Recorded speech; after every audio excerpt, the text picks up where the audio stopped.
Montreal-based AI leader Coveo and the Canadian government announced a partnership of a memorandum of understanding to boost innovation and adoption of AI in the government. Let's get more on this from Louis Tetu, chair of Coveo.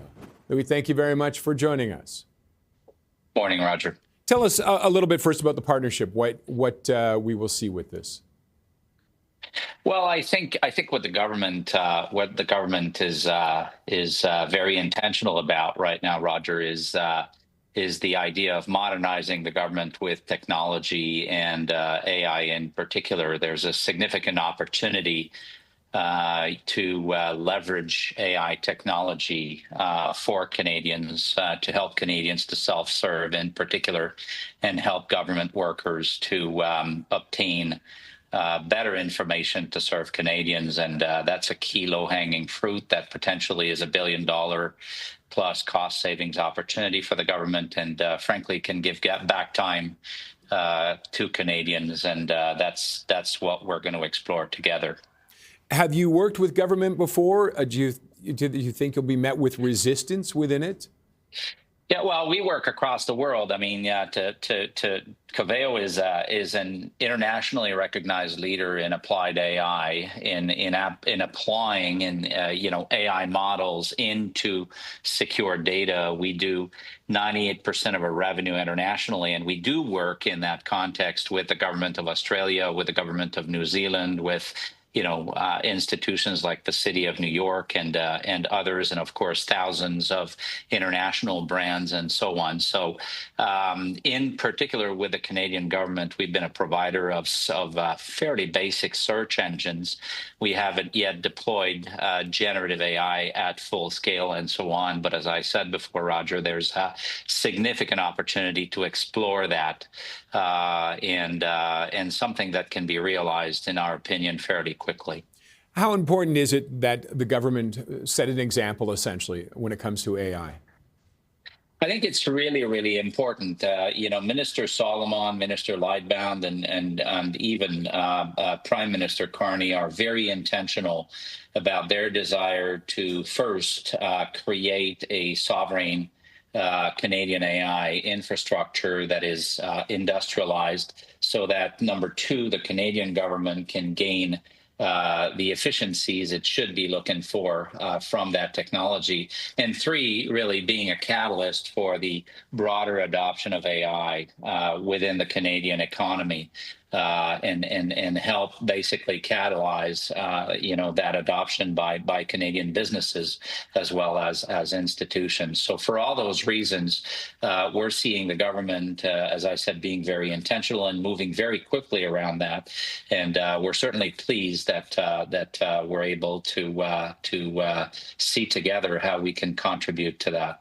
Now, we have struggled, though. I read that article you had a couple of weeks ago, I guess it was, and you talked about we have 10% of the top-tier AI researchers in the country, but we're not fully utilizing that and taking advantage of that.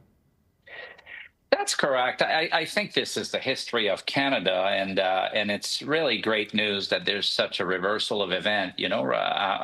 What I often say, and I've been personally involved in building fairly large-scale public software companies across the world for the past 30 years, and I've seen more than often Canada being really, really good at science and research, but failing to monetize and industrialize. And in fact, oftentimes, we've trained arguably some of the best talent in the world, and we've given it away. And we've been a net exporter, I think, of talent and IP.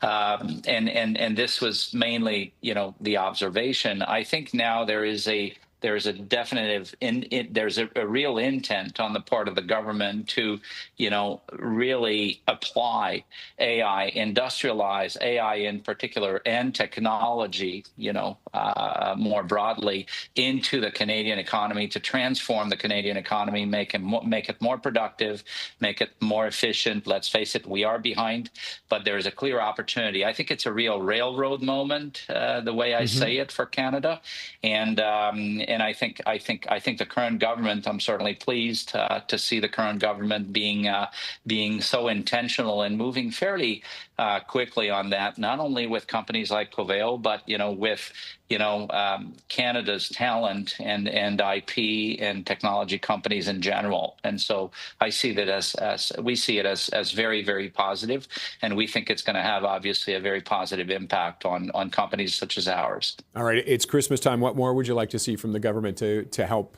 to further this along? Oh, I think I would love to see the government, and I've commented on that in those articles I authored in the Financial Post and so on. I would love to see our government stop the nonsense of paying foreign companies to come and hire our talent domestically.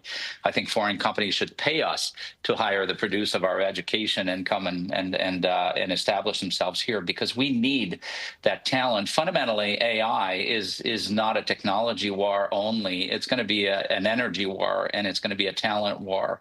And I think we're well positioned to do that, to the extent that we become very attractive to talent. The H-1B in the U.S. is a huge opportunity.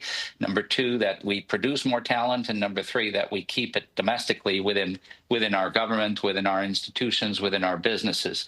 And I think that's what we're going to see. We're going to see more of that, and that's I think a very positive thing. Okay, Louis, thank you very much for joining us today. We appreciate you taking the time. Pleasure, Roger. Thanks for having me. Louis Tetu is the chair of Coveo.